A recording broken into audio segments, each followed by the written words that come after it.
record on? Awesome. And let me make you a host so that way you can add people in as they come in, okay? Cool. All right, y'all. Well, happy Thursday. I'm so excited to be here with you guys. We are going to have a blast. This is going to be a very what's the word I'm looking for? Jamie, you're good with words.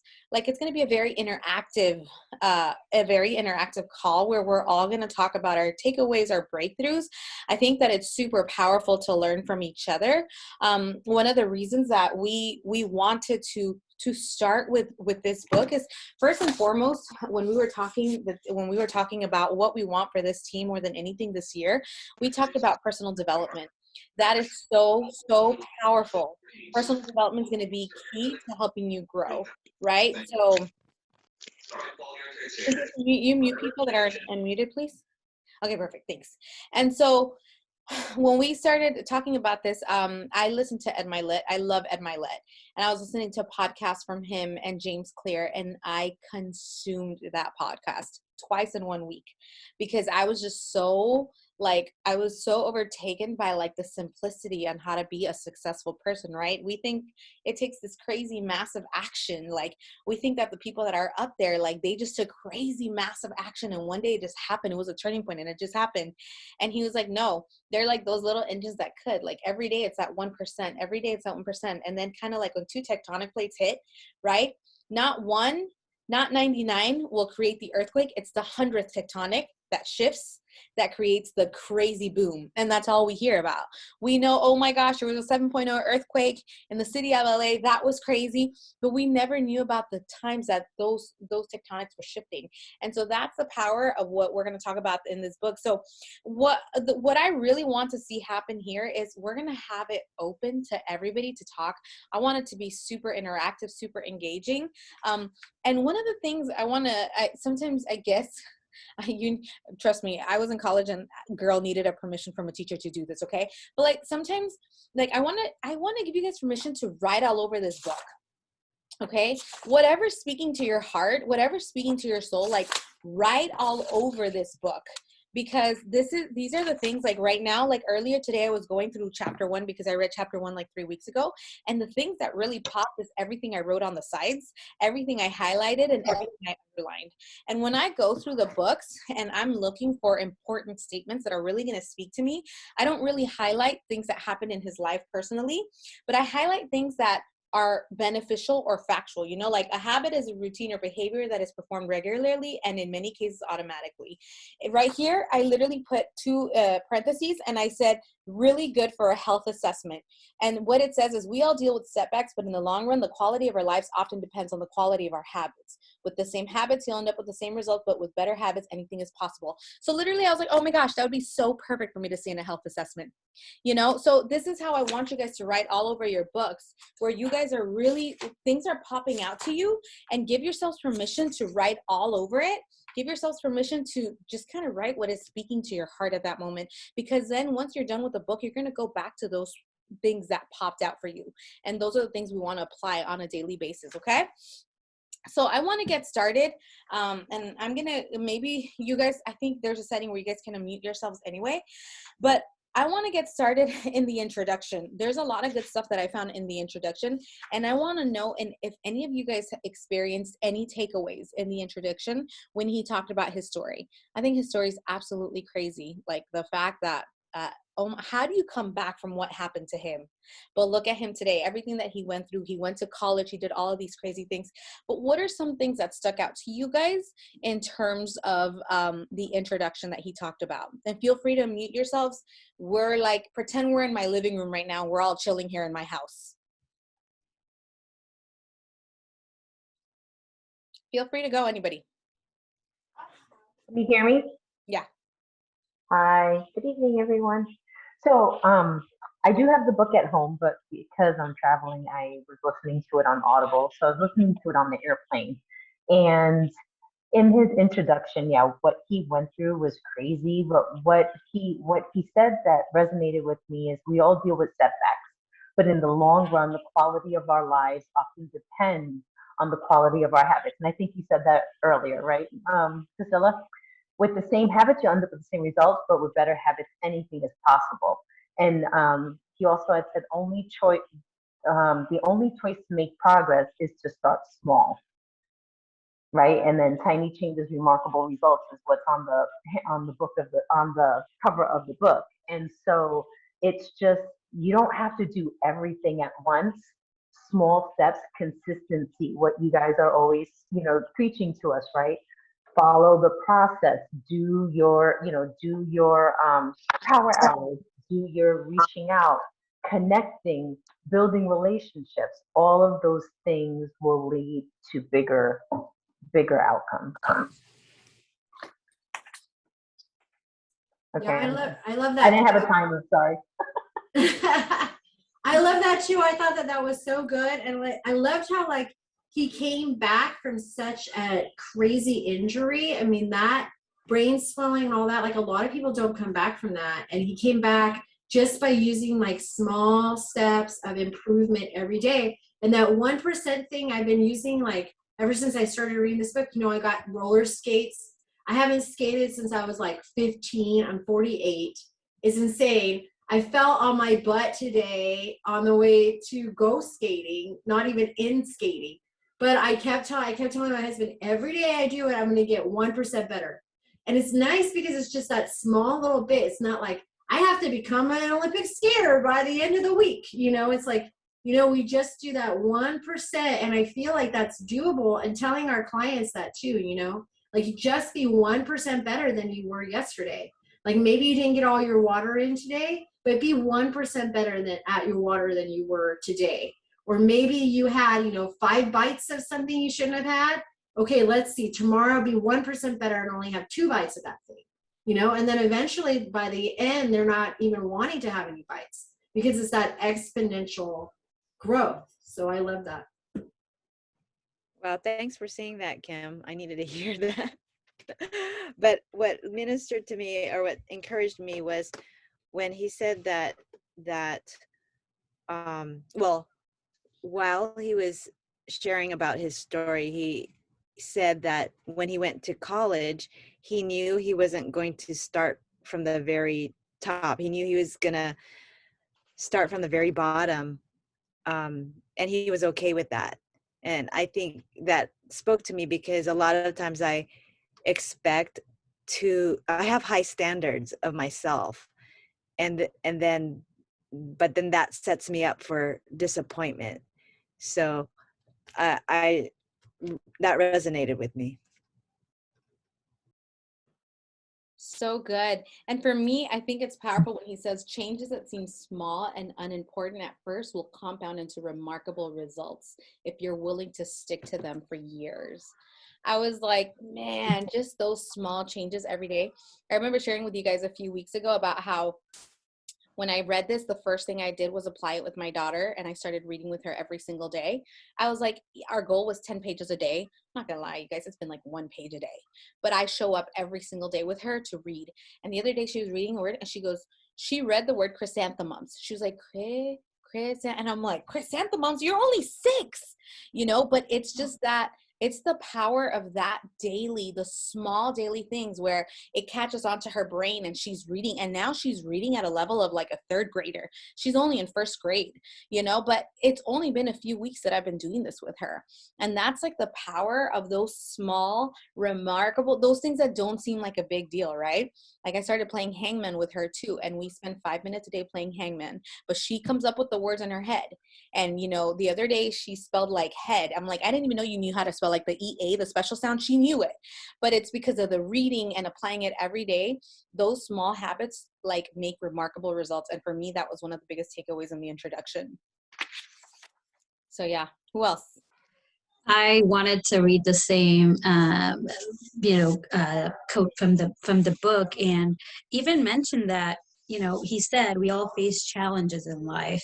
So, it's inevitable. You're going to face them. Even if life is perfect right now, there's going to be a time where, I want to say fortunately, because why? Because he said in this case it was an injury, but it was there to teach me something, and this might be kind of and not directly in what we're talking about, but also the setback was there to teach him something. And the main point that we're talking about And which, you know, going into chapter 1, I noticed tiny, small, those are keywords, but then over time, you know. And so it's not a big action, all or nothing, which usually in life, that's what we're used to. Go big or go home, you know, all these big concepts that, you know, don't play it safe. And I understand that could be, you know, beneficial, but usually it's little insignificant things that really, you know, have the compound effect. And when I was injured, you know, everything goes great, and it's so much easier to be motivated when things are great. But then when I got injured not too long ago, all of a sudden I went from lifting heavy to nothing. And you know, and so it's nothing compared to what he went through, but you know, going back with having the mindset, but then you had to start small. You know, with physical therapy, all you're doing is, you know, those little bands and, you know, building up the fibers again, but you're never going to be able to go from being injured to all of a sudden lifting 30 pounders. That's never going to happen, you know. But those little therapies that I did, those sessions, right, those habits of, okay, not quitting, doing more, and then to lifting, and then all of a sudden now I'm back to normal and building from where I had left off, you know. And then you come back even stronger. But because those habits that you build up and the small little things that you do, you know, all come together. It's pretty amazing. And it's a good reminder, because I myself, you know, sometimes I forget about that, you know. And it's like disappointment kicks in even when you are doing health assessments or posting every single day, you know. But yeah, it's pretty much like keywords that you highlight. You know, if you had to type in keywords in Word document, things that pop up would be like small, incremental, over time, and progress. You know, so yeah. And then he mentions also the gradual evolution, a long series of small wins and tiny breakthroughs. And the only way I made progress, the only choice I had was to start small. So, because that's all he had. So, yeah. That's so good. So, Jamie, how do you think we can apply those small incremental that he talks about and progress, all those sight words that Cynthia just said right now? How do you feel we can apply that? You can either take healthy in our health journey or our business journey. How do you think we can apply it and select one that you want? So application is always the greatest step for people. And that was the thing that I was going to say. Like I'm 5 chapters in. So like because I was like devouring this from the time that I got it. I was so into it, and I'm doing that 75 hard challenge. So I'm like, anyhow, so when you were like, let's do the intro, I'm like, oh shit, I got way more than that. So anyways, so but application is always the greatest step. And like, so we get this information and we're looking for ways to apply it, and it's in honoring and valuing those incremental pieces, right? Like, even though we just read this and we're like, oh, 1% better, right? Oh, that's so awesome, I'm just going to do this little bit more. We're still in transition. We still struggle with the habit itself, like in element 3, you know, the cue, the response, and then the reward, right? So for me in application, I took like the very first step, and I was like, okay, I asked myself the question, where do I have the biggest opportunity for growth, right? Like what do I have? And that's a nice way of saying, what do I have the hardest time with, right? Like, hear the mental shift in words. Like, I'm not telling myself I have a hard time. I have the biggest opportunity for growth in what? For me, it's like, it's literally sitting at a desk and doing the filing and following through, and like the stuff that's not people oriented, like the transactional pieces. So I set a time frame of 15 minutes that I'm going to spend either in guides, right? If you're a new coach, to go to guides and Leader in Progress and go through the action steps. If you're looking to do something physical, then set 15 minutes where you're doing crunches, right? Like, and the first time you do it, notice, like, pay attention, like, shit, I really, like, I'll set the timer for that 25 minutes that I'm gonna, or 15, 25 minutes that I'm spending for organizational work, because I hate it. And I'll burn like the first 5 minutes going, oh, I need to do this, I need to do that. Shit, I'm not sitting at the desk doing what I was supposed to be doing, right? So hold yourself accountable to the small step, and don't add something else incrementally until that's easy, right? Like until you're honoring that. So that would be the application for me, like, because what we want to do is like, and I felt this with coaching as well, like going through the life book, asking the questions, right? People want to just dodge the answer. Like even when you're doing day 4, 1 through 4 check-ins the first week, right? What do you ask them? And that was part of this too, like the point calling, right? Like you ask them, okay, walk me through your day. And like everybody was like, oh, it was good. No, really, like what did you have for your first fueling, and when was your lean and green, and what, like get good at asking those questions along the way. So, and just pick one thing that you're working on in your coach thing. So like start small and then just wait to add until you are doing that with ease, right? So that'd be the take home. So good. So good. Thank you for that. So let's move to chapter 1. Anybody want to share their takeaways on chapter 1? There's a ton of stuff in there. A ton of gold nuggets in there. Go for it, Melissa. What'd you call me? Who's Melissa? Melinda. I'm so tired. I'm running on like 3 hours of sleep right now. Okay. Okay. So in chapter 1, he said, we often dismiss small changes because they don't seem to matter much in the moment, right? And I think, you know, we're all, I know I'm guilty of it. It's like small changes mean a lot, right? So unfortunately, the slow pace of transformation also makes it easy for bad habits to slide. And when he said, when we repeat 1% errors day after day by replicating poor decisions, duplicating tiny mistakes, and rationalizing little excuses, our small choices compound into toxic results. It's the accumulation of many missteps that eventually leads to a problem. And then he went on to say, a slight change in your daily habits can guide your life to a very different destination. And I feel that, you know, with Optavia, that's what we're doing, right? We're changing one habit at a time. And so those tiny habits that we change lead to better habits, which ultimately lead to optimal health. And so that was a big takeaway that I had taken when I listened to the first chapter. I can't wait to go home and I could start writing in my book. Love it. Love it. What about you, Latifa? What'd you take away from the first chapter? So I'll be honest, Priscilla, I didn't get a chance to read it. I'm just being honest. But COVID is kicking our butt in the clinic, and I don't got much energy. I'm sorry. No worries, my friend. Totally get it. And thank you so much for your service, for real. You guys are true heroes in this climate of our country right now. So, Kim, you want to take it? You're muted.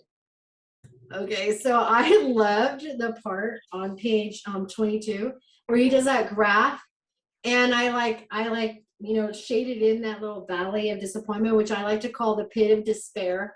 If you ever watched Princess Bride, right, it's the pit of despair. And so many times I've been stuck in that pit of despair of like, I'm doing this every day, I'm doing this every day. And we hear new coaches say this all the time, and I get trapped in this too. Like, I'm reaching out every day and I don't have any new clients. And how many times have I said that to you, Priscilla? Like, I've been reaching out. I did it for 2 weeks, like, you know, and so like, and you're like, oh, what? So, you know, it's that every day, but it's so easy to stop when you're in that pit of despair because you don't see the change happening. It's happening, but it's happening really slow. It's like, when we all did the 501, you know, and like, you're like 20 pounds down, and or your client tells you like, well, I lost 20 pounds, but you know, my clothes are finally fitting fine. Like 20 pounds is a lot of weight, but they don't see it on them. But then when they're like, only need 20 pounds left, and there's that last 20 pounds that's on us, it's like, bam, it changes how they look. Like I look at Jamie and I could see from like a few months ago to now, and how her face and her body has changed dramatically compared to it was when she lost 20 pounds when she was, you know, a little heavier. So it's that, you know, it's just amazing how once you get that momentum going and then bam, it just shoots up. And so I think remembering that when we're in the pit of despair, not to give up hope, because we're just working. We're working in silence. We're doing that 1% every day, and then eventually we're going to be proficient at it. Don't give up. Don't give up, because that breakthrough is right around the corner. We're going to almost be there. Keep holding on. Keep holding on, and then reminding our clients and our coaches the same thing. So I loved that. I was like, yes. So that's what's getting me going all week long doing my power hours. Like, I gotta keep holding on, like Priscilla tells me to. So. So good, Kim. So good. What about you, Anisha? What was your takeaway? You're muted. It's loud in here. It's my baby. Sorry, y'all. I'm just going through really quick again. I mean, a lot of what you guys said has like impacted me. Like, I started reading the book too a couple weeks ago, and I was just like digging it. But it is that 1% better. Like, I get, frustrated that it seems like not much is happening. But if I keep doing, like, I just think about my post, I'm like, dang, no one liked my post. Like, what is going on? Like, only 3 people liked it, but people are seeing it, even if they're not liking it. At least I hope they are. So I'm just going to keep posting and just keep doing, what I can. And just hope that, like he says, like, it's gonna it's gonna go, more people will come. I will talk to more people if I just keep at it and not give up. And so that's something that I just think I have to do. There was something else in here. Oh, I really liked how he set up that table. I just read each one on page 19, like how your habits can compound. Not, it says against you, but not even, sorry y'all, not only just against you, but like it's the little things. Like I just think about also my weight loss. It was funny that Kim just said that, because I have lost 46 pounds, and I'm like, ugh, like I don't see it. Like, I won't post my after picture or my progress picture is what I said, because I don't see that change, but everyone else sees, like my family sees it, other people see it, but because I don't see it myself, I don't feel comfortable posting. But just keep going, can't give up. Eventually I'll get to where I want to be. So that's all I have to say. I love that. Thank you, Anisha. What about you, Christine?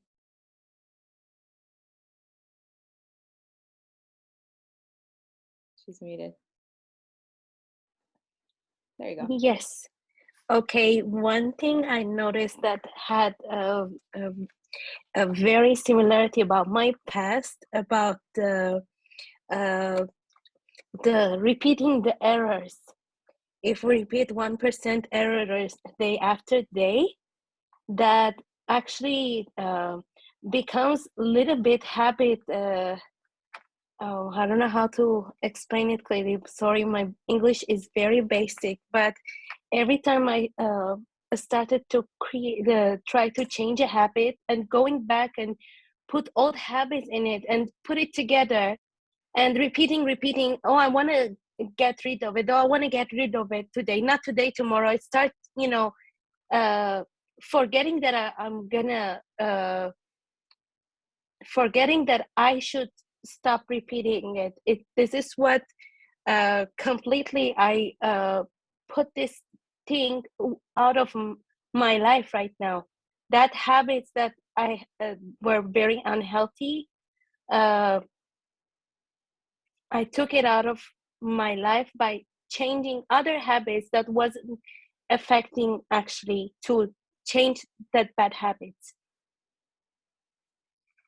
That's good. That's good, Christine. Thank you for sharing that. And it's powerful how you see your journey through these habits. Now, I want to jump quickly to page 24, and he talks about winners and losers have the same goals. And what differentiates both of them is actually the system that they use. And I thought that was absolutely powerful, because I was telling a couple of girls here, I forget who, I have an aunt who she trained to be one of those tanned build bodybuilder women, you know. She had like that weird dark tan that just was like, it threw me off because it was completely different on the bottom of the body. And she worked so hard to get there. And also my friend who was a manager at Wells Fargo, they both did it. And one of them won 10th place, the other one won 3rd place. As soon as that race was over, they both just, I mean, they blew up. And it's been years and none of them have been able to take the weight off. And it kind of reminded me of, you know, what he talks about, where it's not just about the goal that's important. It's about the process to get to that goal that's important. It's who you're becoming to get to that place. Like, it's important to have goals. It's important to set goals like, okay, I want to be IPD. I want to be an integrated presidential director. Okay, well, why do you want to win $50,000? Like, and what does that mean to you? And who do you need to become to get to that place, right? Because it's so easy to put that in. But if you don't put the daily system, the daily structures to get to that place to one day be IPD, I mean, then that's not who you become. And I think it's so powerful to become the person that requires you to be or to deserve the goals that you want. You know, that's super powerful. So that for me was one of the biggest takeaways on page 24 was how we can all have like action-oriented goals, which are amazing. I want to achieve this. I want to achieve that. Well, true, but who do you need to become? A serial entrepreneur, a successful writer, a motivational speaker? Like, who is it that you need to become, and what is a system that you need to implement to become that person? So that was my biggest takeaway. Who wants to piggyback off that? And if you guys are okay with it, can we go 15 more minutes? Because I feel like 30 minutes is almost impossible. I'm like trying to rush through this. I'm like, there's so much good stuff. There's so much good juju here that I think was going to be important for all of us as we start the beginning of the year and we start implementing these things. And we'll talk about application the last 5 minutes to know what we need to start applying starting today. Okay? Go, Jamie. You wanted to piggyback off that? Yeah, I was just going to say that what I was picking out follows up what you said perfectly, that and it was, we do not rise to the level of our goals, we fall to the level of our systems. And like that's it, right? Like what I can't remember if it was actually in the 5 chapters I read of this book or another speaker that I heard recently, but like a commitment isn't what you're going to do. A commitment is what you're doing. It's what you're actively doing every single day. So that totally plays into what you just said in terms of who do I have to become in the every single daily practice to get to where I want to go. So yeah. Hi. By the way, Christina's a brand new coach, and I just wanted to congratulate her because she's down 95 pounds so far. Yeah. So yeah, so oh my gosh, she's amazing, you know. And I think what Christine, correct me if I'm wrong, but it just talks about it here. You were chasing an outcome of you changing, of you wanting to lose the weight, right? Not Yes. focusing on the process and finding your new identity. Like, who do I need to become to be the person to make those healthier choices, right? You were just like, I'm gonna say no to this, I'm gonna do this, but then day after day you're not changing your mindset, who you have to become to be able to say no to that, you know. Yeah, so and the system, and then going back, you know, people from the outside just see the most effective, like, end all be all result, you know, and then they're very quick. And correct me if you, I don't know, I've done this, whether it's in this business or outside. You see somebody with an extreme transformation, oh my God, what did you do? They think it's an overnight thing, success, it's overnight. Or how did you bring on 20 clients? Like Justin Avini said, his first month, he's a presidential, I think is he presidential or IPD? He said he brought on, 20 clients. He talks about that, but it's like, hey, I did 1,000 conversations if the average person did like 100 conversations, right? So we don't see the work that's put in. And same thing happened to me. My trainer is like, you know, since you started training with me, everybody was like, what happened to her so quick? How did she change? They think it's overnight success. What they don't know is I show up every day, and I showed up every day before my injury, right? And so when, you know, like it was part of my identity, and my focus was not on the goal, but on the process, you know, to make working out part of my identity, you know, and trying to make our daily action in our business our priority. It's, like, it's not a chore.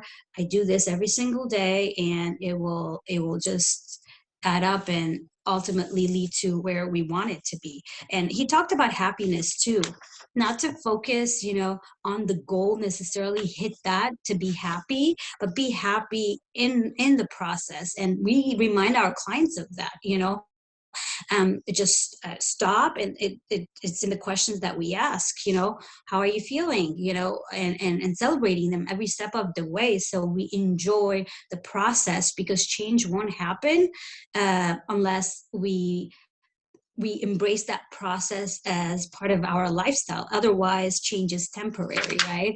As he talks about in problem number 2, achieving a goal is only a momentarily changed, like it happened in Priscilla's friend's case, who gained all the weight back because, it's an amazing book. That's so good. That was so good. Ashley, what's been your biggest takeaway, my friend, in chapter 1? I just started it because I had a crap day. Actually, it's been a crap, little while. But I thought I downloaded it. I was like, just listen to it. Yeah, I couldn't even make it in time. No worries, girl. At least you showed up on the book club, and that's really good. We'll just catch up for next week, but that's how it rolls. At least you showed up, and that's what matters. Bridget, what about you? What? Got the intro in. I love it. Good. I'm glad. What about you, Bridget? Did she just mute herself and go on profile?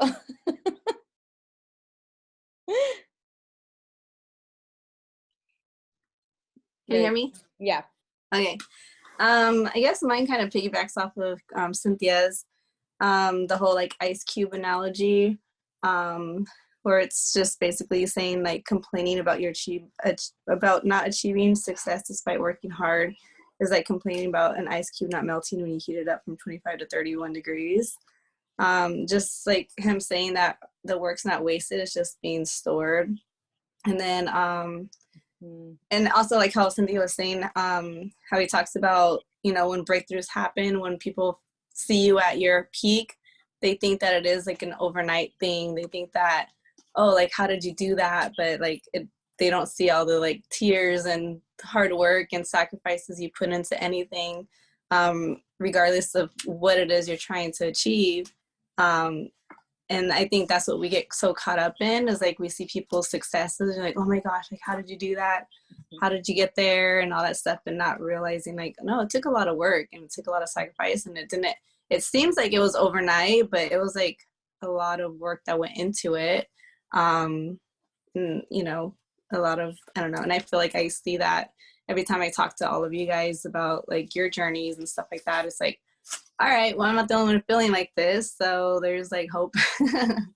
But I guess it just goes with any factor in your life, whether it's business, your health journey, or relationships, or whatever it is. So I think that was the one thing that stood out to me. So good. I love that analogy. It was so good, Bridget. What were you going to say, Kim? I was going to say, I love that. I loved how he says, like, achieving a goal is only a momentary change. And I loved that because so many times, especially when I'm talking to clients, and we ask like, what's your goal? What's your goal? What's your goal? And then it's like, we're going to get you to your goal, and blah, blah, and it all becomes around about this goal. And that's how I was when I first started. I was like, I just need to lose 60 pounds. I want to lose 60 pounds. This is the number I want to see on the scale, and then I'm done, and that's how we feel. But we don't realize that it's not about like this end goal. It's about who you're becoming. And I can say, like, now I've been doing this 3.5 years. The ones that didn't become, they didn't eat, breathe, sleep, become the person that they needed to become to be that, that person that stays that weight for the rest of their lives. They regain it, or they go back, or, they may do that big goal of, getting all buff and doing the bikini thing. And then before you know it, they're back to the way they were because they didn't become that. And I think that the longer that I do this, the more I realize that that's really what it's about. That's what this life is about. It's about working. There's no finish line. That's how I get on my calls now, is I tell people there's no finish line. It's like once you achieve that goal, we go, okay, well, what's next? What's next? What else do you want to do?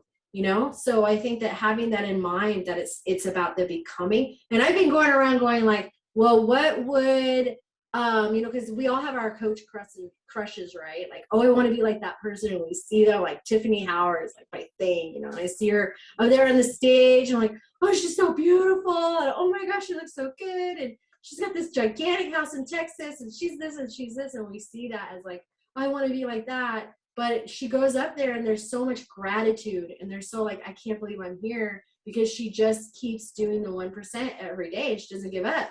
And you see it on her posts and you see it in her life, that that's just who she is. She's no longer that person she was. She's now this new person. So I keep asking myself, well, what would an IPD do? Or what would, you know, somebody who works out every day, because I'm doing the 75 hard, what would somebody who works out every day do? What would Jamie do? Jamie's waking up at 4 o'clock in the morning, going to work out. Like, if I want to be like that, what would Jamie do? What would somebody who does that do?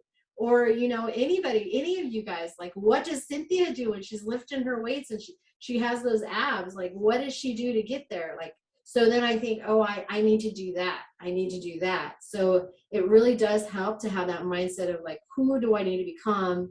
How do I need to eat, sleep, and breathe this to become this so that I am this? So I love that.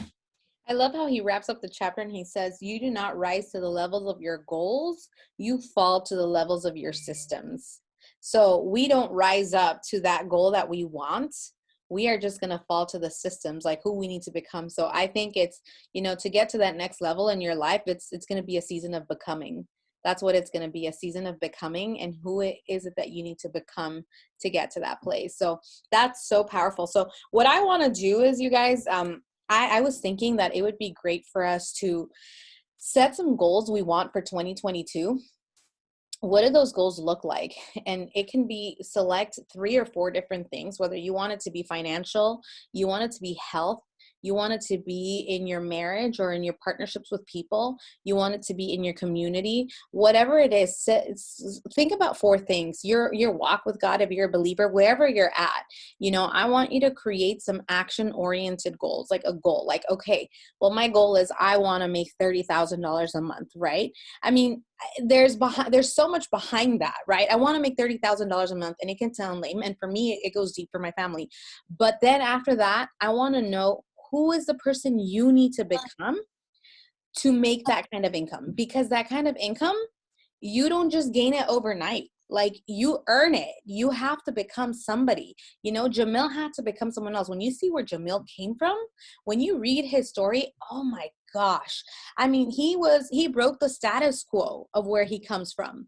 You know what I'm saying? He was in Medicaid. I mean, he comes from a home full of siblings with different fathers. I mean, it's just, you would never think that. But Jamil never allowed himself to be the victim. He always became the victor.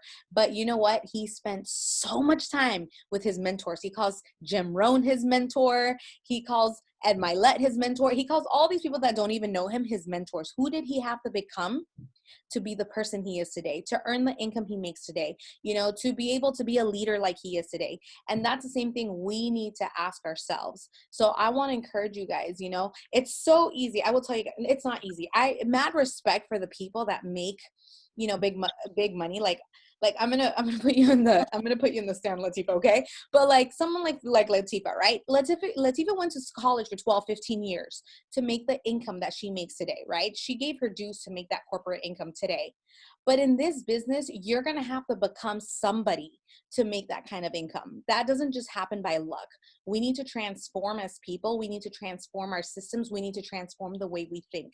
So I want to encourage you guys to select 4 things you want to get better at, 4 things you want, what kind of income you want to make, where you want to be in your health goals by the end of this year, you know, where you want to be in your partnerships and your relationships with people, where you want to be in your either giving or your community or whatever other things that you want. Select 4 things, 4 action-oriented goals, and then tell me who you need to become. Who is the person you need to become to get there? And then bonus points if you can start breaking down systems under those action-oriented goals. because now we can visually see. And when you can visually see, like, it is so powerful to be able to visually see. When I decided to move to Arizona, my husband and I threw the ball around to each other for a while. And it wasn't until we sat down and put the pros and the cons of moving to Arizona did we see that the beneficial part, what outweighed the cons, was us moving to Arizona. And so it's going to be the same thing with this, right? Create your action-oriented goals. Who do you need to become, and what are the systems you need to implement to get to that place? And when you can visually see that, and you can walk by that, you can see that every single day, we know what are the 1% things that we need to work on every single day to become the people we need to become, to earn the goals that we want to achieve in this life, in this year. Cool? Awesome. Anybody we have 2 minutes because you guys have been so gracious with our time. Anybody want to say anything to close out real quick? I'll say. Yeah.